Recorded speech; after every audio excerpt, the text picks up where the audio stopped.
Muy bien, ahora vamos a entrar en ciclos que poseen lectura. O sea que son ciclos en donde nosotros tenemos que ingresar un dato y a partir de eso realizar una determinada tarea con el ciclo.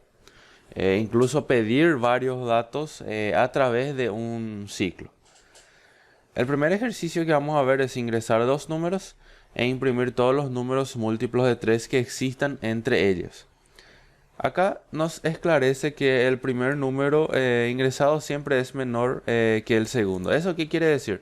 Que no tenemos que preocuparnos de ver cuál es mayor y cuál es menor, sino que tenemos que confiar que el usuario va a ingresar dos números y que el primero va a ser menor y el segundo va a ser mayor.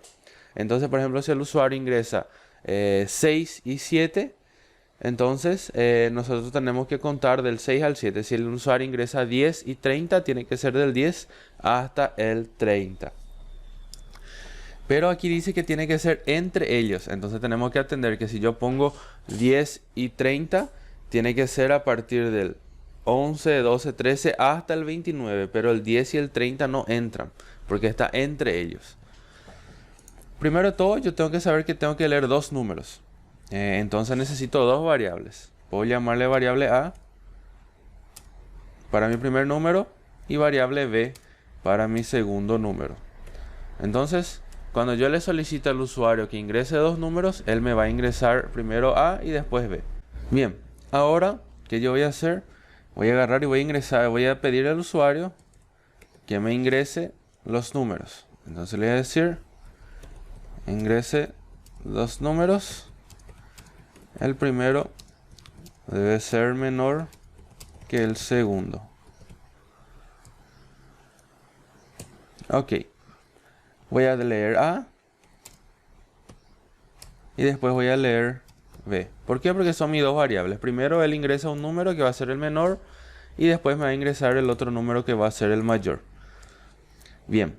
Una vez que yo tengo A y B, yo ya tengo las variables que el usuario me va a colocar los números y va a guardar ahí adentro.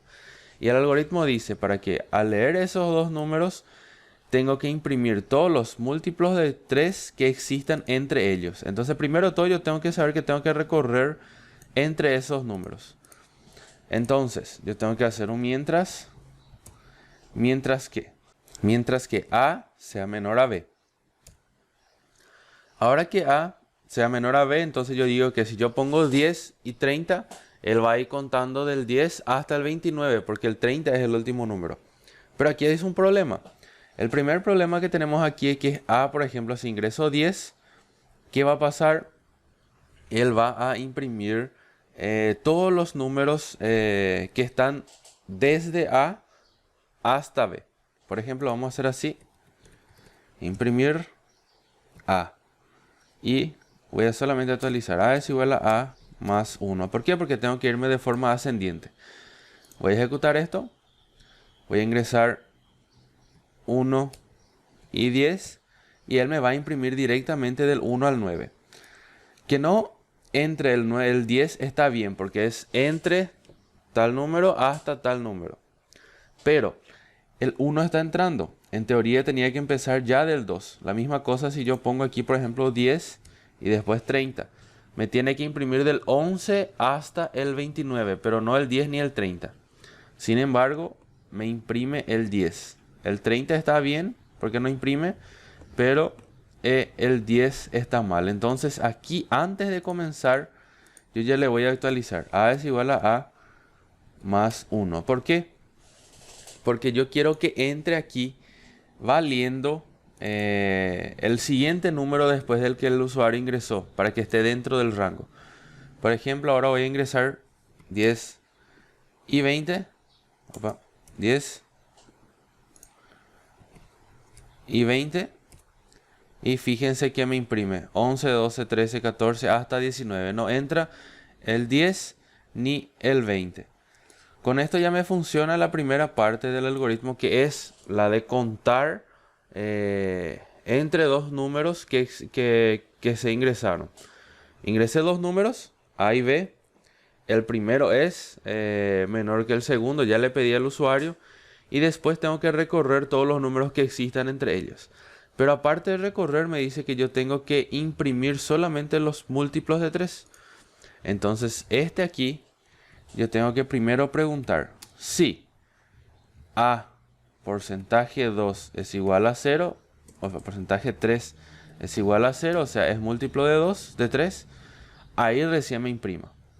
Y si yo vuelvo a ejecutar esto, vamos a agrandar, aquí voy a poner 10 y 30. Fíjense que me imprime el 12, el 15, el 18, el 21, el 24 y el 27. No me imprime el 30, que también es múltiplo de 3. ¿Por qué? Porque no está dentro del rango. Y con esto yo finalizo el ejercicio. Creo dos variables, le pido al usuario que me ingrese dos variables, leo esas dos variables antes de comenzar a la lógica del ciclo mientras. Posterior a eso, yo actualizo esa variable para que empiece a valer un número siguiente. ¿Por qué? Porque me dice entre. Si fuera solamente leer los números e imprimir los múltiplos de 3 que existen en ese rango, ahí sí no iba a ser necesario este y aquí tendría que ser menor o igual. Pero en este caso tiene que estar entre. Entonces hago el ciclo mientras, en donde tengo que, si estoy contando de forma ascendiente, entonces desde mi primera variable hasta mi última variable, y voy actualizando.